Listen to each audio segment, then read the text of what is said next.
can tell that when I press down, it goes down. When I press right, it goes right. When I press left, it goes left, and then up. Okay, so everything seems to be working. It's bouncing off the edges. Everything's fine. So most of it is just from copy and pasted, right? But there's a difference. So I made the paddle class, and the paddle class I use the ball class as a base. So I have a lot of private variables here which I use.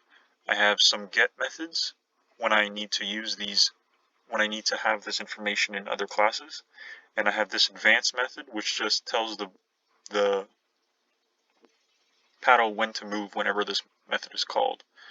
And I have also set methods for the direction. So when I want to change the direction that this paddle is moving, I can call these methods from any class because they're public. And then I have the draw with, which draws a picture of the paddle wherever I want it to. And these methods are called in my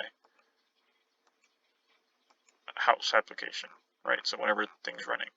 I also have the moving word, which was just refactored from the original moving word in data in the other class.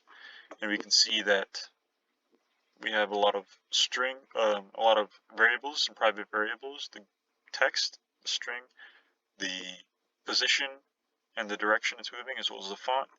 And we can see I have a lot of methods here. I have a lot of get methods and some set methods, and these are used whenever I want to, get this information or change it from another class.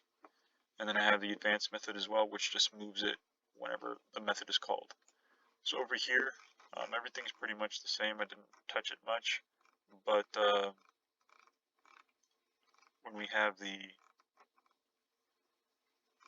event handlers, so I have the key press. So here I have this code here, which tells me, which just kind of identifies whether I'm going right or left.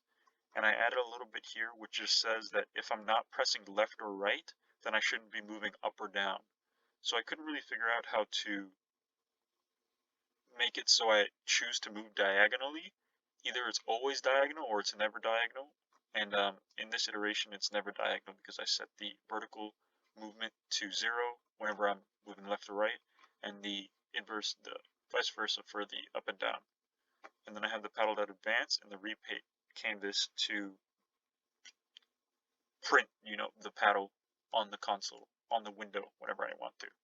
And then the animation timer, I added the ball animation over here. So we had the text from the text greeting, and we can see that all of these are using the greeting object as opposed to just the hard-coded greeting that was in here before, because I refactored and added it to the moving word class. So this greeting is an object of moving word type, and that's used all along here. And the mouse first, everything's pretty much the same. So I have the repaint canvas, I draw the word, print the ball, the paddle, and then I launch the program. So I'll show again that the clicking works as well, so it'll show you where the position is whenever I click, whenever I left click. When I right click, the context menu comes up, and I have the menu bar menus up here as well. It's start the timer, stop the timer. It'll show me some information about the app. I can resume the animation, all that. And the clicking also works, so if I can click up here, you can see that it shows a very low X value. If I click over here, it shows a very high X value to a maximum of 500 because that's the size that this was set to. And the Y value, even though I'm up here in the top left corner, it doesn't show 0, but 26.4 because that actually starts up here in the menu bar. I considered part of the scene.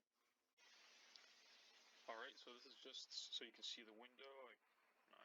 So you can see that the word bounces off the sides, the ball bounces off the sides when I press down, the bar moves when I press right, left, up.